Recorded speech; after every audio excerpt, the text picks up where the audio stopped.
ఆకాశవాణి ప్రాంతీయ వార్తలు చదువుతున్నది ఎస్ మణి. ముఖ్యాంశాలు. ముఖ్యమంత్రి నారా చంద్రబాబు నాయుడు అధ్యక్షతన కొనసాగుతోన్న రాష్ట్ర మంత్రివర్గ సమావేశం. రాష్ట్ర పంచాయతీరాజ్ శాఖ వరుసగా 2వ ఏడాది జాతీయ స్థాయి పురస్కారాలు అందుకోవడం పట్ల హర్షం వ్యక్తం చేసిన ఉప ముఖ్యమంత్రి కె పవన్ కళ్యాణ్. రాజధాని అమరావతిలో అభివృద్ది పనులు వేగంగా కొనసాగుతున్నాయన్న రాష్ట్ర పురపాలక శాఖ మంత్రి పి నారాయణ. యువతకు స్థానికంగా ఉపాధి అవకాశాలు కల్పించే లక్ష్యంతో అభివృద్ది కార్యక్రమాలను వేగవంతం చేస్తున్నామని తెలిపిన మంత్రి కొల్లు రవీంద్ర. ఇక వార్తల్లోని వివరాలు. ముఖ్యమంత్రి నారా చంద్రబాబు నాయుడు అధ్యక్షతన అమరావతిలోని రాష్ట్ర సచివాలయంలో రాష్ట్ర మంత్రివర్గ సమావేశం కొనసాగుతోంది. ఈ సందర్భంగా రాజధాని అమరావతి అభివృద్దికి సంబంధించిన పలు అంశాలపై మంత్రిమండలి చర్చిస్తోంది. అలాగే పరిపాలన, అభివృద్ది, సంక్షేమానికి సంబంధించిన నిర్ణయాలకు మంత్రివర్గ సమావేశంలో ఆమోదించే అవకాశం ఉందని అధికారులు తెలిపారు. ఈ సమావేశంలో ఉప ముఖ్యమంత్రి కె పవన్ కళ్యాణ్తో పాటు రాష్ట్ర మంత్రులు, ప్రభుత్వ ప్రధాన కార్యదర్శి జి సాయి ప్రసాద్ పాల్గొన్నారు. రాష్ట్ర పంచాయతీరాజ్ శాఖ వరుసగా 2వ ఏడాది జాతీయ స్థాయి పురస్కారాలు అందుకోవడం పట్ల ఉప ముఖ్యమంత్రి, పంచాయతీరాజ్, గ్రామీణాభివృద్ది శాఖ మంత్రి కె పవన్ కళ్యాణ్ హర్షం వ్యక్తం చేశారు. ఈ పురస్కారాల సాధనలో భాగస్వాములైన పంచాయతీరాజ్, గ్రామీణాభివృద్ది శాఖ అధికారులతో పాటు సర్పంచులు, వార్డు సభ్యులకు అభినందనలు తెలుపుతూ ఉప ముఖ్యమంత్రి కార్యాలయం ఒక ప్రకటన విడుదల చేసింది. ఈ అవార్డులు గ్రామీణ స్థానిక సంస్థల పనితీరు, ప్రజాప్రతినిధుల నిబద్ధత, అధికారుల సమిష్టి కృషికి నిదర్శనమని ఉప ముఖ్యమంత్రి పేర్కొన్నారు. ఈ గుర్తింపుతో మరింత ఉత్సాహంగా పనిచేసి గ్రామీణాభివృద్ది, సుపరిపాలన లక్ష్యాల సాధనకు దోహదపడాలని ఆయన ఆకాంక్షించారు. ఈ ఏడాది ఆంధ్రప్రదేశ్ పంచాయతీరాజ్ శాఖ జాతీయ స్థాయిలో మొత్తం 5 అవార్డులు అందుకుంది. రాజధాని అమరావతిలో అభివృద్ది పనులు వేగంగా కొనసాగుతున్నాయని రాష్ట్ర పురపాలక శాఖ మంత్రి పి నారాయణ తెలిపారు. అమరావతిలో పర్యటించిన మంత్రి కొండవీటి వాగు అభివృద్ది పనులను ఈరోజు పరిశీలించారు. అలాగే వాగుపై నిర్మిస్తున్న వంతెనల పనుల పురోగతిని సమీక్షించారు. అనంతరం ఆయన మాట్లాడుతూ రాజధానిలో ట్రంక్ రోడ్లు, వంతెనలు, వాగుల నిర్మాణ పనులు కొనసాగుతున్నాయని తెలిపారు. రాజధాని ప్రాంతానికి నీటి లభ్యత కోసం చేపట్టిన శాఖమూరు, పెనుమాక, నీరుకొండ జలాశయాల నిర్మాణ పనులు సగానికి పైగా పూర్తయ్యాయని మంత్రి తెలియజేస్తూ 3 రిజర్వాయర్లు జరుగుతుంది. ఒకటి శాఖమూరు రిజర్వాయర్, అది 44 ఎకరాల్లో 0.4 టీఎంసీ వాటర్ స్టోర్ చేయగలవు.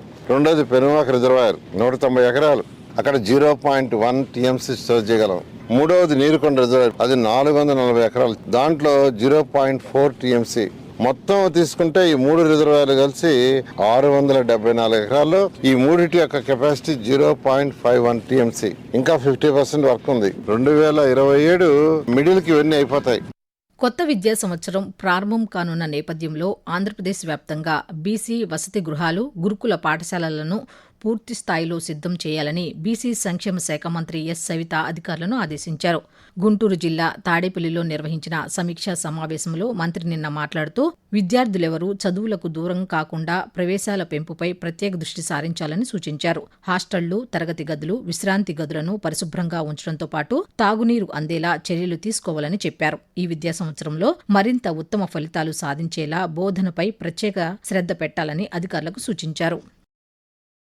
యువతకు స్థానికంగా ఉద్యోగ, ఉపాధి అవకాశాలు కల్పించే లక్ష్యంతో అభివృద్ది కార్యక్రమాలను వేగవంతం చేస్తున్నామని గనుల శాఖ మంత్రి కొల్లు రవీంద్ర తెలిపారు. కృష్ణా జిల్లా పెనమలూరులో ఆయన నిన్న పాత్రికేయులతో మాట్లాడుతూ జిల్లాలో పారిశ్రామిక, వాణిజ్య రంగాల అభివృద్దికి ప్రభుత్వం ప్రత్యేక చర్యలు చేపడుతోందని పేర్కొన్నారు. మౌలిక వస్తుల కల్పనతో పాటు పరిశ్రమల ఏర్పాటుకు అనుకూల వాతావరణం సృష్టిస్తున్నామని మంత్రి తెలియజేస్తూ ఇవాళ కృష్ణా జిల్లాకు కావాల్సినటువంటి ఒక మాస్టర్ ప్లాన్ మేము తయారు చేస్తున్నాం. ఏ నియోజకవర్గంలో ఉన్నటువంటి అవకాశాలని ఈ ప్రజలకు అందుబాటులో తీసుకురావాలని ఒక డెవలప్మెంట్ యాక్టివిటీ మేము పనిచేస్తాం. ఒక సమగ్ర నివేదిక త్వరలోనే తయారు చేసి ఇవ్వబోతా ఉన్నాం. ఒక కనెక్టివిటీ విషయంలో గానీ, ఒక పరిశ్రమల స్థాపనలో గానీ, ఎంప్లాయ్మెంట్ క్రియేషన్ లో గానీ, రేపు వస్తున్నటువంటి ఎయిర్పోర్ట్ గానీ, ఇవన్నీ కూడా ఈ హైవేలను అనుసంధానం చేస్తూ ఈ జిల్లాని ఎలా ఒక ప్రతిష్ట పెంచాలి, ఇక్కడ ఉన్నటువంటి అవకాశాలని ఎలా ఈ స్థానికులకి ఎంప్లాయ్మెంట్ వచ్చే విధంగా ఏ కార్యక్రమాలు చేయాలని ఆలోచనతో మేము వెళ్తా ఉన్నాం. ఆకాశవాణి ప్రాంతీయ వార్తలు వింటున్నారు. ప్రముఖ చలనచిత్ర నేపథ్య గాయకులు ఎస్పీ బాలసుబ్రహ్మణ్యం జయంతి ఈరోజు. తెలుగుతో పాటు దక్షిణాది చలనచిత్ర ప్రపంచంలో తనదైన ముద్ర వేసిన శ్రీపతి పండితారాధ్యుల బాలసుబ్రహ్మణ్యం 1946 జూన్ 4వ తేదీన అప్పటి శ్రీ పొట్టి శ్రీరాములు నెల్లూరు జిల్లాలోని కోనేటమ్మపేట గ్రామంలో జన్మించారు. తెలుగుతో పాటు తమిళ, కన్నడ, మలయాళ, హిందీ భాషల్లో వేలాది పాటలు పాడారు. ఉత్తమ గాయకుడిగా 6 సార్లు జాతీయ అవార్డు, కేంద్ర ప్రభుత్వ ప్రతిష్టాత్మక పద్మశ్రీ, పద్మభూషణ్ పురస్కారాలను అందుకున్నారు.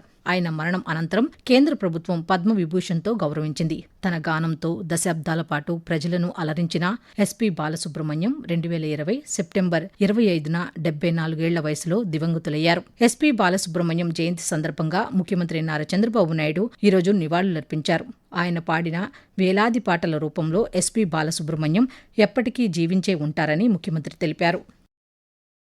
సూపర్ ఎల్నినో ప్రభావంతో వర్షపాతం తగ్గి ఉష్ణోగ్రతలు పెరిగే అవకాశం ఉన్నందున రైతులు ముందస్తు జాగ్రత్తలు తీసుకోవాలని పార్వతీపురం మన్యం జిల్లా వ్యవసాయ శాఖ అధికారి టి భవానీ శంకర్రావు సూచించారు.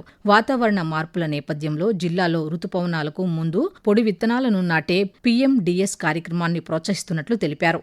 20 రకాల విత్తనాలతో ప్రత్యేక పీఎండీఎస్ కిట్లను రైతులకు అందిస్తున్నామని, వీటి ద్వారా రైతులు అంతర పంటల సాగును చేపట్టాలని సూచిస్తూ, వర్షాలు కూడా తక్కువగా ఉంటాయి, సకాలంలో పడవు, పంటలకు కూడా నీటి ఎద్దడి అనేది ఏర్పడుతుంది. కాబట్టి విస్తృత స్థాయిలో పిఎండిఎస్ కిట్స్ అంటే నవధాన్యాలు అనేవి సాగు చేయాలని రైతులకు తెలియజేస్తున్నాము. ఇవన్నీ కూడా ప్రకృతి వ్యవసాయ పద్ధతిలో మనం సాగు చేసుకోవాలి. ఇంట్లో 20 కేజీలు ఉంటాయి, 20 రకాలు అనేటువంటి మొక్కలు ఉంటాయి, విత్తనాలు ఉంటాయి. ఒకటి పప్పు ధాన్యాలని, సుగంధ ద్రవ్యాలని, నూనె పంటలని, తృణధాన్యాలని, చిరుధాన్యాలని, ఆకుకూరలు, కూరగాయలు, అన్ని రకాలు కూడా ఇందులో ఉంటాయండి. పిఎండిఎస్ కిట్లు వేయటం వలన నేలలో తేమ ఉంటుంది, కలుపు ఉండదు, ఎరువులు తగ్గుతాయి, నేల సారం కూడా పెరుగుతుంది. కాబట్టి రైతులకు చాలా ఇటువంటిది లాభదాయకమైనటువంటి కార్యక్రమం.